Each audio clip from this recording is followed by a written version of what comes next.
Very good morning morning spot के साथ मैं हूं अफशीन कुरैशी और मेरे को होस्ट थोड़े से तबीयत इनकी नासाज है। बिल्कुल, और को होस्ट हैं बिलाल खान और आप सबको भी अस्सलाम वालेकुम। वेलकम एक बार फिर। मॉर्निंग के जब सेट पे बैठते हैं ना मॉर्निंग शो के, तो एक ताजगी आ जाती है। वीकेंड के ऊपर तो बड़ा अजीब व गरीब वीकेंड गुजरा, क्योंकि सबसे पहले आप सबसे दरख्वास्त है, चाहे वो पैनल कंट्रोल रूम के टीम हो, चाहे वो हमारे एडिटर्स हो, चाहे वो हमारे कैमरामैन हो, चाहे वो हमारी को होस्ट हो, या चाहे आप सारे व्यूवर्स हो।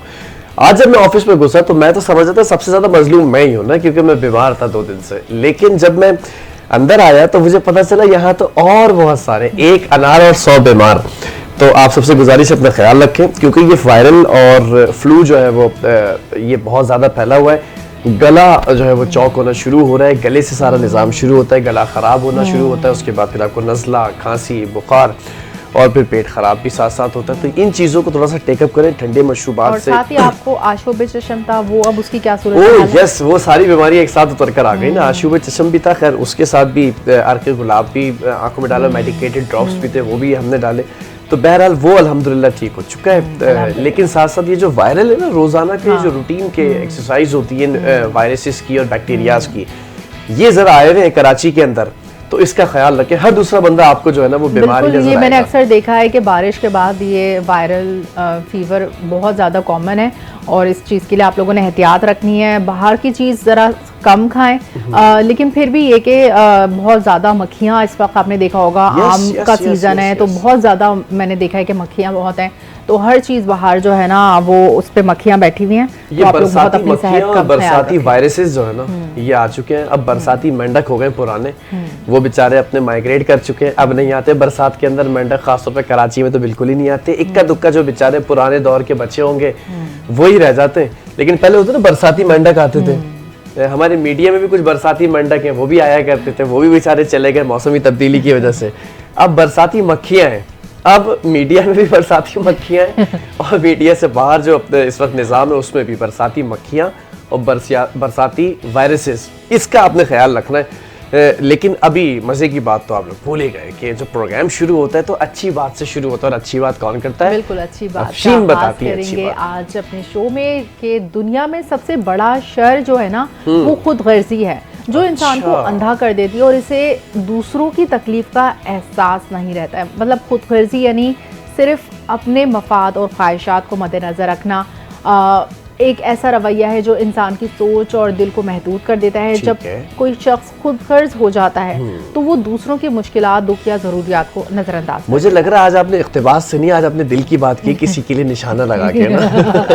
नहीं, मेरे ख्याल में ऐसा कुछ नहीं है। हमें सिर्फ यही देखना चाहिए कि सेल्फलेस होकर हम कह दे एक दफा स्क्रीन पे देख करके, सुन रहे हो ना तुम या सुन रही हो ना तुम, बस सेल्फलेस होकर आप अपना जिंदगी जिए। ठीक है, आपको थोड़ा बहुत सेल्फिश होना भी ज़रूरी होता है इतनी खुदगर्ज दुनिया में, लेकिन फिर आपको कहीं ना कहीं देखना चाहिए कि कहीं आपका मफाद जो है किसी दूसरे के लिए तो तकलीफ का बाइस नहीं बन रहा। मतलब आई सिंपली से दैट कि किसी को कुचल के आगे ना बढ़े। ठीक है, इट्स अ ह्यूमन नेचर के कभी आपकी किसी से बन जाती है, कभी आपकी किसी से नहीं बनती है।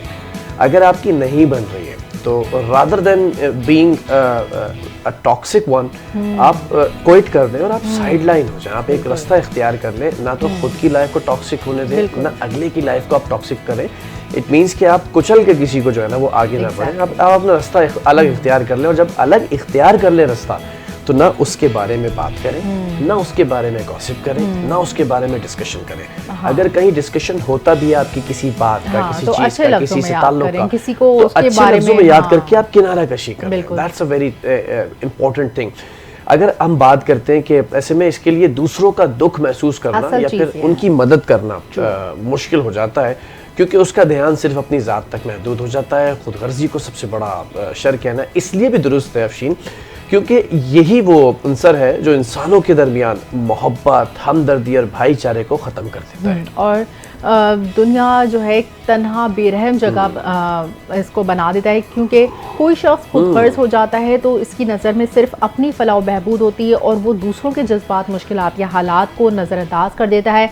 और जो है हमें ये देखना चाहिए कि हम बिल्कुल सब लोग मिलजुल कर साथ में रहें और कोई भी Very इस good. तरह की कोई बात ना कहें कि जिससे किसी नहीं, को आज तकलीफ आपने पहुंचे। बड़ा अच्छा पैगाम दिया Afsheen, and I am really happy कि ये वो पैगाम है जो आप रोजाना देती है, जो पर्सनल लाइफ को जाके ना यहाँ जाके दिल पे जाके, यही होता है ना दिल, हाँ यही जाके लगता है। अब तो तबीयत ऐसी कि दिल भी पता नहीं यहाँ से यहाँ ना आ गया हो ना। बहरहाल कुछ टॉप स्टोरीज का आगाज कर लेते हैं। टॉप स्टोरीज हैं, और जब हम टॉप स्टोरीज की बात करते हैं तो जो कुछ वीकेंड के ऊपर हुआ होता है उस वीकेंड को सामने रखा जाता है और फिर बात की जाती है। कुछ सबसे पहले बात करते हैं मौसम के हवाले से, क्योंकि मौसम इज़ क्वाइट ऑसम। मुल्क में मानसून बारिशों का नया सिलसिला दाखिल हो चुका है। पंजाब के मुख्तलिफ अजला में मूसलाधार बारिशों का सिलसिला भी जारी है, जबकि लाहौर, सादकाबाद, कोटद्दू, कमालिया, राजनपुर, खानपुर, साहिवाल और दीगर शहरों में भी वक्फे से तेज बारिश के बाइस नशेबी इलाके ज़ेर-ए-आब आ गए। जबकि जब भी बारिश होती है तो फीडर स्ट्रिप हो जाते हैं, बिजली की फराहमी मुअत्तल हो जाती है। तो महकमे मौसमियात के मुताबिक बारिशों का ये जो सिलसिला है वो 17 जुलाई तक जारी रहने का इम्कान बताया जा रहा है।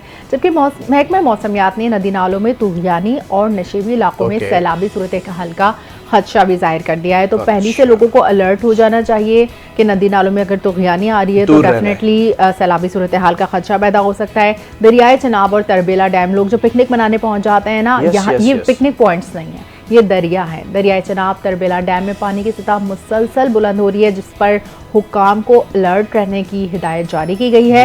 और NDMA ने तमाम मुतल्लिका इदारों को पेशगी हिफाजती इक़दामात की हिदायत जारी कर दी है ताकि किसी भी हंगामी सूरत हाल से निपटा जा सके। ठीक है, इस वक्त डिप्टी डायरेक्टर मेट्रोलॉजी डिपार्टमेंट के अंजुम नज़ीर साहब हमारे साथ इस वक्त मौजूद हैं, ऑन बोर्ड है। अस्सलाम वालेकुम, वेरी गुड मॉर्निंग। अस्सलाम वालेकुम। दोबारा राब्ता करेंगे, कोई बात नहीं, सुबह सुबह ऐसी चीज हो जाती है, it's okay, we will not take it very seriously. लेकिन बहरहाल ये जो एक बड़ी अच्छी सी आपने बात की ना कि NDMA ने एक एलामिया जारी किया और उस एलामिया के अंदर ये कहा है कि दूर रहने का भी कहा है, क्योंकि जो दरिया की इस वक्त बहाव है वो भी तेज हो जाएगा और साथ साथ उसकी वो क्या लफ्ज यूज करते हैं कि दरिया का जो लेवल है वो लेवल ऊपर आ जाएगा।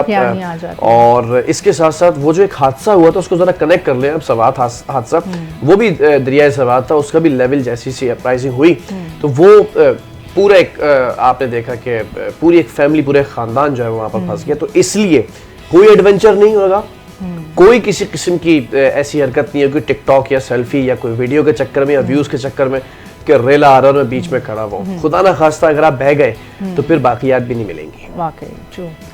ठीक है, हमारा राब्ता बहाल हो चुका है अंजुम नज़ीर से, डिप्टी डायरेक्टर मेट्रोलॉजी डिपार्टमेंट के हमारे खूबसूरत से पैनलिस्ट हैं अंजुम नज़ीर साहब। अंजुम साहब अस्सलाम वालेकुम, वेरी गुड मॉर्निंग। कैसे हैं आप? खैरियत से हैं? बखैर आफियत हैं? अल्हम्दुलिल्लाह जनाब। अंजुम साहब क्या अपडेट है? मुल्क भर में तूफ़ानी आ रही है, कहीं मूसलाधार बारिशें हो रही हैं, कहीं नदी नाले भरने की बातें सामने आ रही हैं। What is your update? ये देखें, एक हवा का कम दबाव जो कि काफी ताकतवर है इस वक्त बस्ती एरिया के ऊपर मौजूद है, जो कि आज शाम या रात में राजस्थान को क्रॉस करता हुआ मुल्क के वस्ती इलाकों जिसको हम कहते हैं सदरन पंजाब और बलाई सिंध को असरअंदाज होना शुरू होगा। और इसके साथ साथ तकरीबन आने वाले 2 से 3 रोज तक पंजाब के अक्सर इलाकों में शदीद बारिश के इम्कान हैं, जिसकी वजह से जो हमारे शहर हैं उनमें अर्बन फ्लडिंग के खदशात हैं और जो बीजी खान के हिल टॉरेंट्स है वहाँ के जो नदी नाले हैं उनमें फ्लैश फ्लडिंग के इम्कान हैं। अच्छा, ये जो है हमने देखा है कि जो तौंसा शरीफ है ख़ास तौर से वहाँ पर जहाँ सिंध में सैलाबी कैफियत के बायस मुतादिद राब्ता पुल ज़ेर-ए-आब आ गए हैं और मुकामी अफराद के मुताबिक जो इंतज़ामिया है उसकी जानिब से ताहाल कोई फ्लड रिलीफ कैंप कायम नहीं किया गया है। तो आपने अगर अलर्ट जारी किया है तो उसके लोग उसको फॉलो करके कोई इक़दाम करते हैं या फिर बस इसको वैसे ही फॉर ग्रांटेड लेते हैं? देखिए कि यहाँ पर मैं आपको एक बात क्लियरली बता दूं कि जो अभी इस वक्त जो सिचुएशन ये है कि लो दर्जे का सैलाब है सिंध के दरियाई सिंध में, जैसा कि तरबेला के स्पिलवे खुले हुए हैं। तो ऑफकोर्स जो लोग जो हैं दरिया के बेड में बैठे हुए हैं तो वो तो गलत तरीके से लोग अक्सर बैठते हैं, तो उनको एवैक्यूएट कर दिया होगा लोकल गवर्नमेंट ने। तो उनके लिए अभी फ्लड रिलीफ कैंप की जरूरत नहीं है क्योंकि दरिया में अभी हाई लेवल का फ्लड नहीं है। लो लेवल के फ्लड्स हैं और वो दरिया अपने जो उसका पैटर्न है या उसका रास्ता है उसी के ऊपर बह रहा है। तो अभी इस किस्म की कोई सिचुएशन नहीं है, ताहम आने वाले दिनों में ये सिचुएशन डेवलप हो सकती है। ठीक है। अच्छा, एक सवाल ये है कि हमने देखा कि कराची के अंदर भी बारिशों की एक्सपेक्टेशंस थी और एक नया मानसून का स्पेल आना था। फिर अगर मैं ओवरऑल जैसे पंजाब की बात हो रही है कि डैम भरने की बातें हैं और फिर दरियाओं के जो उनके लेवल हैं वो बढ़ रहे हैं। सिंध की क्या अपडेट है आपके पास के सिंध में भी कोई ऐसी तूफ़ानी या कोई जो दरिया सिंध है इसका भी लेवल ऊपर जाने का इम्कान है? जी बिल्कुल, आने वाले दिनों में अफकोर्स ही बात है कि दरियाए सिंध के अक्सर अभी तक तो हम तौनसा पे देख रहे हैं कि पानी का बहाव ज्यादा है, ये आहिस्ता आहिस्ता अभी गुड्डू की तरफ आएगा, गुड्डू के बाद सखर बैराज और फिर उसके बाद आगे की तरफ। तो अफकोर्स अब दरिया में फ्लो तो पानी का आ गया है, इवन जामशोरों तक दरिया में पानी आ गया है। अब वक्त के साथ साथ जो है इसका जो लेवल है वो इंक्रीज ही होगा। ठीक है। अच्छा, ये बताया जा रहा है कि बारिशों का सिलसिला जो है 17 जुलाई तक के जारी रहेगा, लेकिन कराची के मौसम की सूरत हाल के हवाले से भी बता दीजिए, यहाँ पर कब से कब तक ये मानसून का मौसम रहेगा? देखिए, कराची में ऑफकोर्स मानसून चल रहा है और कराची का जो यूजुअल पैटर्न है वो इस वक्त जारी और सारी है, जिसमें जो है तकरीबन आसमान पर जो है वो बादल मौजूद रहते हैं और इसके साथ साथ समुद्री हवाएं भी रहती हैं। ताहम नमी के तनासुब ज्यादा होने की वजह से गर्मी लगती है और रात गए या सुबह के औकात में हल्की बारिश या बूंदाबांदी का सिलसिला जारी रहता है। ताहम इस बात की तवक्को है कि 19-20 तारीख को कराची में कोई लाइट टू मॉडरेट रेनफॉल हो सकती है। अच्छा, जैसे हर सूबे की बात कर रहे हैं, बलूचिस्तान पीछे रह जाए ऐसा हो नहीं सकता। बलूचिस्तान की भी कुछ अपडेट्स देते, क्योंकि जो बलोच हमारे जो दोस्त हैं, जो बलूचिस्तान में रहने वाले जो लोग हैं, वो भी बड़ा प्यार से आपको देखते हैं और सुनते हैं। उनके लिए कोई खास अपडेट, कोई एक अहम पेशरफ या कोई ऐसी सरप्राइजिंग उनके लिए मोमेंट कि क्या होने जा रहा है बलूचिस्तान में बारिशों के हवाले से? देखिए, अगर आप बलूचिस्तान की बारिशों की बात करते हैं तो बलूचिस्तान की जो नॉर्थ ईस्टर्न अजला हैं, जिसमें सिद्दी, बारखान, कोलू, इससे मुलिका इलाके जो हैं, किला अब्दुल्ला, किला सैफुल्ला, जोब, इन इलाकों में एक अच्छी शदीद बारिश की तवक्को है और जिसकी वजह से यहाँ की जो लोकल नदी नाले हैं उस पर तगयानी बरकरार रहेगी। इसके साथ साथ अगर हम जनूबी बलूचिस्तान की बात करते हैं तो खुलदार, लसबेला, आवरान, इवन हब का जो जिला है, यहाँ पर भी आने वाले दिनों में मजीद बारिशों के इम्कानात हैं। तो जब इन इलाकों में बारिश होती है तो जो यहाँ के लोकल नदी नाले हैं उनमें सडन तगयानी आती है और अक्सर आपने ये भी देखा होगा कि आरसीटी हाईवे भी ब्लॉक हो जाती है। Yes yes yes. अच्छा, अभी खैबर पख्तूनख्वा में आपको पता है कि वहाँ पर ज़्यादातर लोग अपनी छुट्टियाँ गुजारने के लिए गए हुए होते हैं। वहाँ पर कौन कौन से ऐसे दरिया मौजूद हैं जहाँ पर तूफ़ानी का खदशा है और जो ऐसे इलाकों की तरफ भी से भी गुजरगाह है जिनकी जहाँ पर होटल्स कायम हैं? देखिए जी, अगर आप केपी की बात करते हैं तो बलाई खैबर पख्तूनख्वा में और जेरी खैबर पख्तूनख्वा दोनों में ही अच्छी बारिशों के इम्कान है आने वाले 2 से 3 रोज के दौरान। इस दौरान ये होता है कि जब बारिश होती है और पहाड़ों से जब पानी नीचे उतरता है तो बहुत सारे रोड पे ऐसी जगह हैं जहाँ पर जो है वो रोड ब्लॉक हो जाते हैं। तो उनका जो दौरानिया होता है वो 4 से 6 घंटों का होता है। तो उस दौरान जो है जो भी आप इन इलाकों में जाएं तो वहाँ की मौसमी सूरत हाल को देखते हुए उन इलाकों में जाएं, क्योंकि आपको पता है जो पहाड़ी इलाके की रोड होती हैं उनमें अक्सर मकामात पर पानी के फ्लो का रास्ता होता है जो कि अक्सर रोड के ऊपर से क्रॉस करता है जब शदीद बारिश होती है। तो इस दौरान लैंड स्लाइडिंग के भी खदशात होते हैं। तो आप जब भी इन इलाकों की तरफ सफर करें तो वेदर को मुकम्मल तौर पर मद्देनजर रखते हुए जाएं और जो लोकल इंतजामिया है उनके साथ ताउन करें, अपनी लेन में रहें, बिला वजह ट्रैफिक का जो फ्लो है उसको खराब ना करें, क्योंकि नैरो रोड होता है और उससे बहुत विंग का ट्रैफिक चल रहा होता है। अगर आप जल्दी करते हैं और आप ट्रैफिक ब्लॉक कर देते हैं तो that is a problem for everyone. ठीक है, आप लोगों ने सुना होगा कि इस वक्त जो हिदायत जारी की गई हैं उसमें कहा गया है कि आप लोग इंतज़ामिया से मुकम्मल ताउन करें, क्योंकि इंतज़ामिया का जो काम है इंतबाह देना, और जब वो एक दफ़ा आपको नोटिफिकेशन दे देती है तो उसके बाद उस पर अमल दरामद आपकी ज़िम्मेदारी है। एक ज़िम्मेदार शहरी होने का सबूत दीजिए। जहाँ कहीं भी इस तरह के इंतज़ामिया ने आपको अगर कोई हिदायत जारी की है उन पर अमल कीजिए। ज़्यादातर उन इलाकों से दूर रहिए जहाँ पर वाटरवेज, स्पिलवेज, इस तरह की चीज़ें हैं जिसकी वजह से आपको खदशा है कि आप उस दरिया के नजर ना। ठीक है, बहरहाल अंजुम साहब बहुत शुक्रिया, आप हमेशा वक्त देते हैं। कराची हो, सिंध हो या फिर पूरा पाकिस्तान हो, आप पहले से ही अपडेटेड होते हैं और हमें भी अपडेट कर देते हैं। Thank you so very much. Anjum Nazir साहब, डिप्टी डायरेक्टर मेट्रोलॉजी डिपार्टमेंट, हमारे साथ मौजूद थे। और बारिशों की पेशगोई हो चुकी है। बारिशों के हवाले से कुछ बातें भी सामने आ गई, उसका ख्याल ज़रा खैबर पख्तूनख्वा चलते हैं। हाँ, दोबारा बात कर लेते हैं खैबर पख्तूनख्वा की। और वहाँ पर जो वज़ीर आला है अली अमीन गंडापुर, उन्होंने कहा है कि बानी पीटीआई ने कहा है कि बातचीत फैसला साजों से होगी जिनके पास इख्तियार है, यानी कि फिर से निगोसिएशन की बात करना चाह रहे हैं बानी पीटीआई, लेकिन उनकी वही बात है कि वो फैसला साजों से यानी कि एस्टैब्लिशमेंट से बात करना चाह रहे हैं। एक वीडियो आई सोशल मीडिया पर ना, मैं खैर इसको ये नहीं कह रहा कि आप इसको ज़रा टारगेट करें या इनकी नीयतों पे शक करें। सारे पीटीआई के जो लीडरान है ना, वो जब ये लाहौर में एंटर हुए हैं और फिर लाहौर में जाने के बाद वो पूरा एक उनका इशाइया था, एक बहुत बड़ी टेबल थी, सारे बैठकर बड़े बेहतरीन किस्म के खाने खा रहे थे। तो ऐसा तो नहीं है कि लाहौर आकर खाबे, लाहौर के जो खाबे वो खाने में लग गए और मुझे मकसद था जिस मकसद के लिए आए थे, जिसको ललकारने आए थे, वही भूल गए। बहरहाल लाहौर के अंदर अली अमीन गंडापुर ने पीटीआई के साथ, उनके रहनुमाओं के साथ प्रेस कॉन्फ्रेंस में कहा कि हमने कोई गलती की है तो उसकी सजा भुगतने को तैयार है, लेकिन गलती करने वाले तमाम लोगों को सजा मिलनी चाहिए।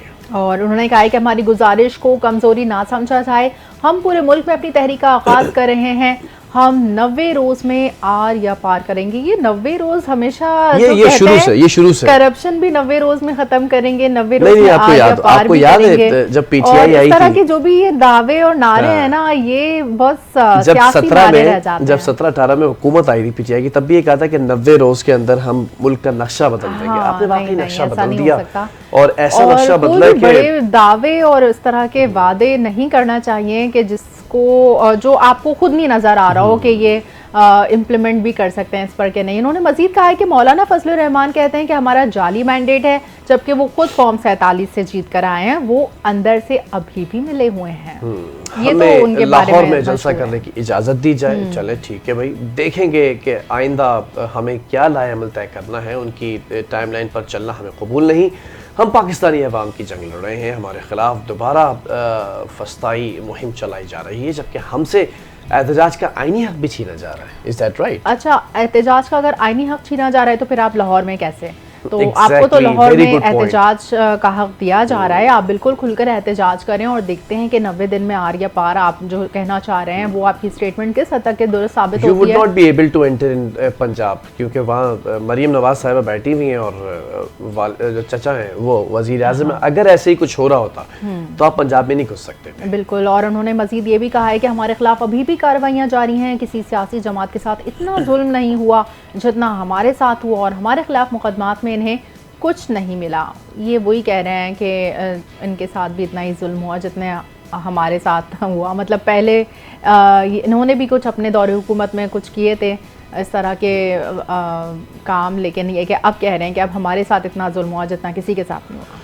बहरहाल बानी पीटीआई के खिलाफ कोई केस बनता ही नहीं है, ये तो शुरू से उनका कहना है कि भाई कोई केस नहीं है। अगर केस नहीं है तो फिर जो एवन फील्ड वाले थे और जो उस वक्त पानामा केसेस थे वो भी तो प्रूफ नहीं हुए थे, तो फिर किस हैसियत से used to be a prime minister of Pakistan और ये सारे लोग अंदर थे, तो किसी का केस खुलकर सामने तो नहीं आया ना, फिर किसी को सजा हुई ना। वो जो आप $1 मिलियन लेकर आने वाले थे, इनसे लूटा हुआ पैसा, वो भी नहीं लाया। आपने जो किया वो आपको पता है। बहरहाल आगे बढ़ते हैं और कुछ और खबरों को भी शामिल करते हैं। मौलाना फजलुर रहमान के भाई ने अली अमीन गंडापुर का इलेक्शन लड़ने का चैलेंज कबूल कर लिया। अच्छा, यहाँ पर खैबर पख्तूनख्वा में ही दोनों के लिए लड़ाइयाँ शुरू हो गई हैं इलेक्शन के जीतने के लिए। और मौलाना फजलुर रहमान के भाई भी इलेक्शन में उतर गए हैं और अली अमीन गंडापुर ने इलेक्शन लड़ने का चैलेंज इनका कबूल कर लिया है। मौलाना फजलुर रहमान के छोटे भाई इंजीनियर ज़ियाउर रहमान हैं, जिन्होंने वीडियो बयान में अली अमीन गंडापुर का इलेक्शन लड़ने का चैलेंज कबूल करते हुए कहा है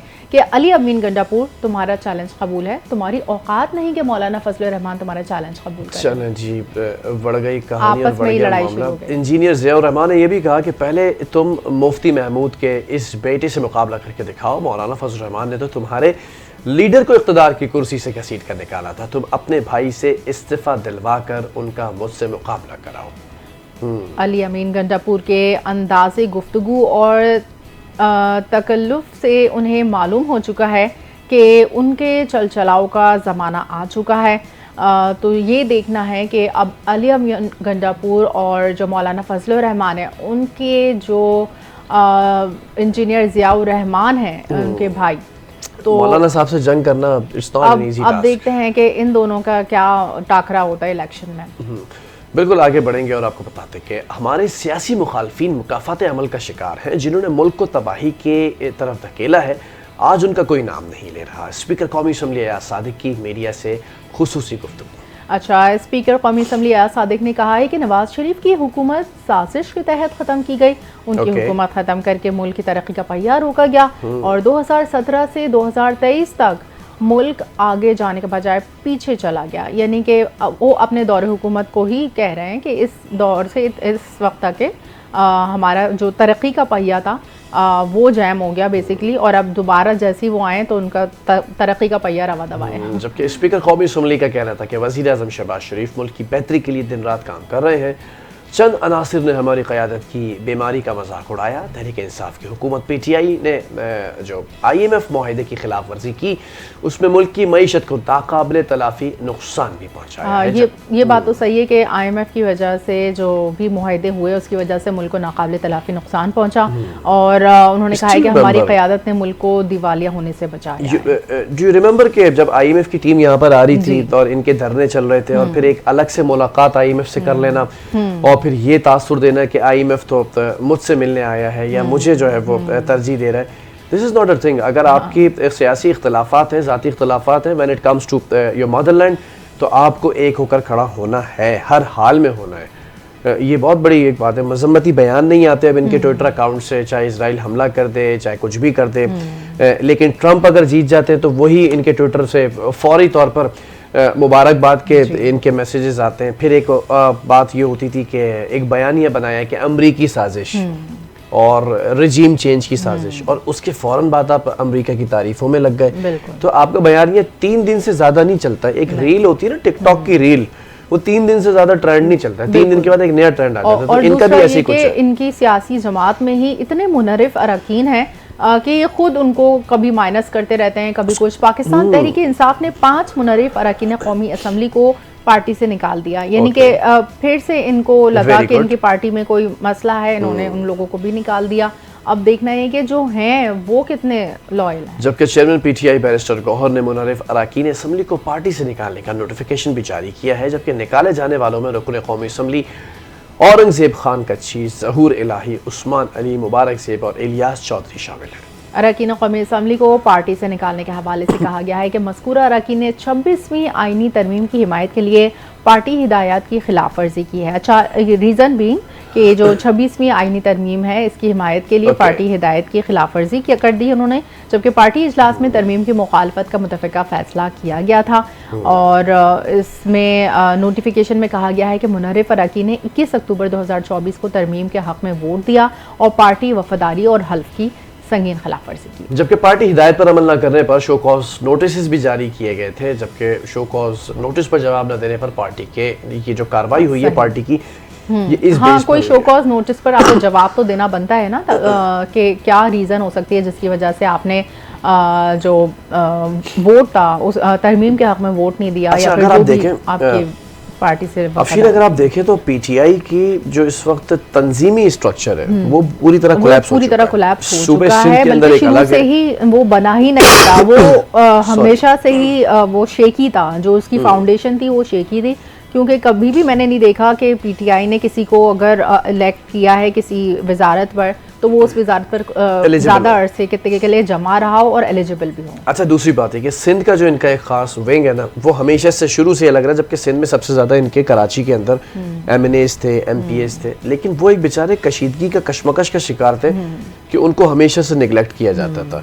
इनका सिंध का जो विंग है वो बड़ा वीक है। ये सिर्फ एक्टिव है इस वक्त समहाउ KPK में और कुछ ना कुछ जो है वो ये पंजाब के अंदर।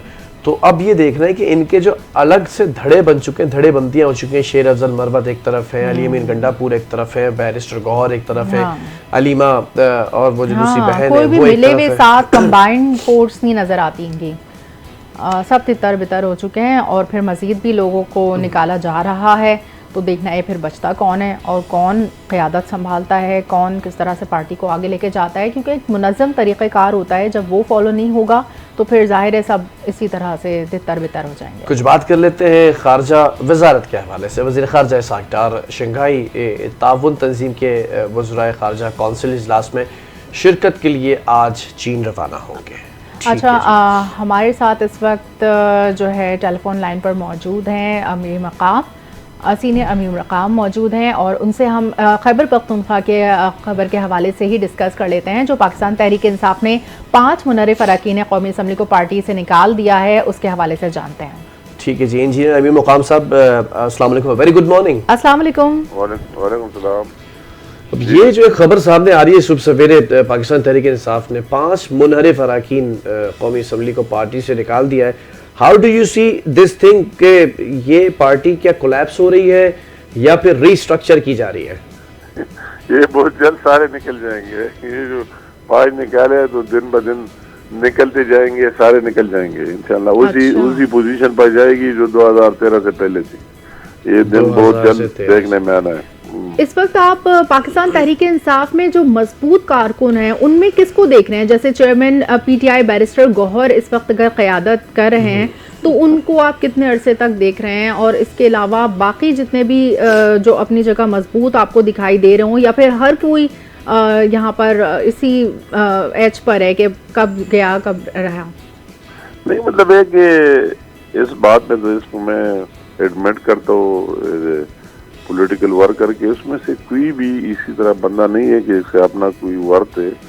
नहीं के साथ 1-2% होंगे जिसका अपना एक वर्थ है, 2-3% इस तरह लोग भी है। बकायदा तो सारे इमरान खान की एक बयानी है और उसके नाम से सारे आए हुए, तो वो मतलब ऐसा कोई सच बात नहीं कि उन लोगों की अपनी कितनी स्टैंडिंग है। और जब उनको ये सब कुछ मायूसी हो रहा है और वही जो कुछ उनके साथ एक हुकूमत है केपी में, और उसकी आज आपने गैलप सर्वे देखा और उनके आपस में जो डिफरेंसेस और इख्तिलाफात और कितने सारे चीज देख रहे हैं कि ना उनका एक लीडर है ना एक बात है दूसरे, तो इसे ऑटोमेटिकली सारे बिखर जाएंगे। और सबसे बड़ी उनके नीचे जो लोग हैं उनकी स्ट्रेंथ हम ये देखना चाहते थे कि उन्होंने कहा कि मुहर्रम के बाद हम मुजाहिरा करेंगे।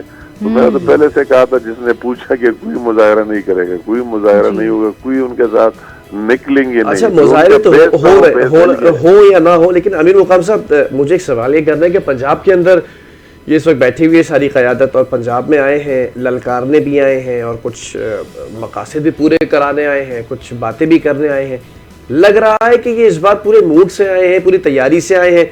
काफिला तो बहुत बड़ा था जो सरकारी प्रोटोकॉल का पैसा खर्च करके केपीके से यहाँ तक आए, लेकिन लगता है कि ये कुछ है, तेल है इन तिलों में। ये अपने आप को वैसे मशगूल रखने के लिए, मसरूफ रखने के लिए, अपने वर्करों को कोई नए सबज बाग दिखाने के लिए हर एक सियासी वर्कर का और पार्टी का ये होता है कि अपने लोगों को इस चीज में मसरूफ और मशगूल रखे हुए। एक और बात है, मगर जो उनकी बेस है वो बेस हिल चुका है। और खासकर उनका जो एंटी एस्टेब्लिशमेंट है, एक बयानिया उन्होंने बनाया था और उसमें वो कामयाब भी होती है, नो डाउट। हमें सच बोलना चाहिए कि उस बयानिया उन्होंने जिस तरह बनाया, जिस तरह उस पर खर्च किया, जिस तरह सोशल मीडिया में हाईलाइट किया, तो एक आम आदमी के ज़हन में इस तरह नफरत पैदा की। और ये कह रहे थे कि एस्टेब्लिशमेंट ये कर रहा है, वो कर रहा है, इस तरह वही। मगर वो जो इंडिया पाकिस्तान के वही जो वार हुई, जंग हुई, उसके बाद वो बयानिया हिल गया और वो उड़ गया। तो अभी वो नीचे जो हम ग्राउंड पर देख रहे हैं, अभी सच वो चीज नहीं है, वो उसका बेस हिल गया है। वही जो उन्होंने लोगों की जहन बनाई थी यंगस्टर की, और वही लोगों की एक जहन इस तरह बनाई थी, तो वही चीज अभी लोग देख रहे हैं कि वो बयानिया झूठा था, उसमें कोई वजन जान नहीं है। तो जब उस नीचे से उसकी वो बेस हिल गई, तो मैं कहता हूँ कि अभी कोई चीज ऊपर नहीं रह सकता। अच्छा, ये जो इन्होंने कहा है कि 90 रोज में हम आर या पार करेंगे, तो ये इनकी स्टेटमेंट आप किस हद तक के देख रहे हैं कि ये इस पर इम्प्लीमेंट भी होता नजर आएगा? और साथ ही बानी पीटीआई ने फैसला साजों से मुज़ाकरात की बात की है दोबारा से, तो इस पर किस हद तक अमल दरामद हो सकेगा? कोई बात सीरियस लेना ही नहीं चाहिए और उसको वक्त ज़ाया भी नहीं कर लेना चाहिए। ये वही लोग हैं जो अभी 90 दिन की बात की, उन्होंने जो इस्लामाबाद पर यलगार की, तो उन्होंने कहा ये आखिरी काल है, बस आखिरी काल दी, कैसे आगे पीछे नहीं है और इस्लामाबाद से इस तरह आएंगे नहीं। जब वही कैदी 804 को रिहा न करे वही नहीं आएंगे, और हमारा आखिरी काल है पूरे पाकिस्तान से लोग निकल आए। तो मैं तो उनके वर्करों की उनकी वकालत करता हूँ कि वर्करों ने उनका असली चेहरा अपने लीडरशिप का वो आखिरी काल भी देख लिया कि उनके लीडर्स किस तरह हवा में उड़ गए, जिन्नात की तरह गायब हो गए और उन वर्करों की तरह बेयार और मददगार छोड़ दिया। अच्छा, एक बात बताए अमीर मुकाम साहब, 90 दिन वाला परमिशन मांगी है वजीर आला केपी के यानी कि अली अमीन गंडापुर ने वजीर आला पंजाब यानी कि मरियम नवाज साहिबा से। अब जलसे की इजाजत तो दे देंगे ना, इतना तो कोई प्रेशर नहीं है पंजाब हुकूमत पे या नून लीग पर इस वक्त कुर्सियां मिल सके उनके जलसे से, तो परमिशन दे देंगे। कोई बात नहीं है पुरअमन जलसे पर, कोई भी अगर ये पीसफुल जलसा करते हैं कोई बात ही मतलब मिल जाएगी इजाजत, नहीं बनना है। मगर वो जो भी कहे कोई चीज नहीं होना है अभी उन लोगों को उसका असल इजाजत मिल जाएगी जलसे की। उनको रोज बरोज चेंज नहीं कर लेना चाहिए जो कहते हैं मुहर्रम के बाद आप देखेंगे हम ये करेंगे। तो अभी बात 90 दिन क्या है, ये 90 दिन वाला तो वही जनरल जियाउल हक के 90 दिन में मुझे याद है कि 90 दिन के बाद इलेक्शन होगा। 90 दिन में नहीं मैं एक सिंपल सा क्वेश्चन कर रहा हूँ अमीर मुकाम साहब, इजाजत तो दे देंगी ना मरियम नवाज साहिबा? ये कोई बात नहीं यार, वो तो इजाजत भी उसको मिल जाएगी और उसकी ताकत कुव्वत का भी पता है। और वही पंजाब में इलेक्शंस भी हुए, आपने सामने देख लिया, फ्री एंड फेयर भी हुए, उसके नताइज भी सामने देखे। और वही मरियम नवाज की और पी मिलन की मकबूलियत भी आप पंजाब में देख रहे हैं, एक आम आदमी में देख रहे हैं कि कितना चेंज है और कितनी तब्दीली आई। और लोग वो नकल करते केपी से कि उन्होंने केपी में क्या किया, वही उनका गवर्नमेंट को चाहिए कि मरियम नवाज को इस चैलेंज की बजाय केपीके में गवर्नेंस की चैलेंज है कि हमने केपीके में ये किया और आपने पंजाब में ये किया। उनको वही चैलेंज देना चाहिए और इसी पर दलाइल के साथ साबित कर लेना चाहिए कि या पीटीआई ये कर रहे हैं। अपनी कारकर्दगी केपीके में तो दिखा नहीं सके, अब लाहौर आकर वो एहतजाज की बात कर रहे हैं, जबकि उनके खुद पार्टी अरकान डिस्पर्स हो चुके हैं और जो उनकी क़यादत थी तो वो शेकी हो चुकी है। और बल्कि जो उनका वोट बैंक था और वो भी अब उनके साथ एहतजाज में शामिल होने को तैयार नजर नहीं आता कोई।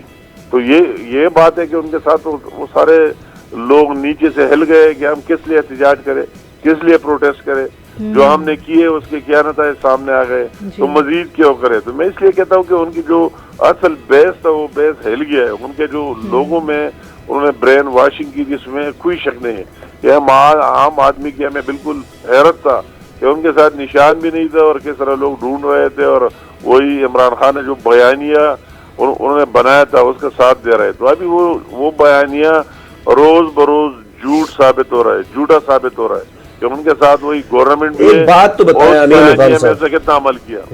इतनी सारी चीजें ठीक है, एक सवाल के दो हिस्से में चाहूंगा कि आप दोनों का जवाब दें आपकी मौजूदगी के फायदे में। अभी जो ये लाहौर में और ये पंजाब में इतना पानी भर गया कि सड़कें ज़ेरे आब आ गई, फिर वो एक शख्स की वीडियो वायरल हो गई, फिर उसका सॉफ्टवेयर भी अपडेट हो गया।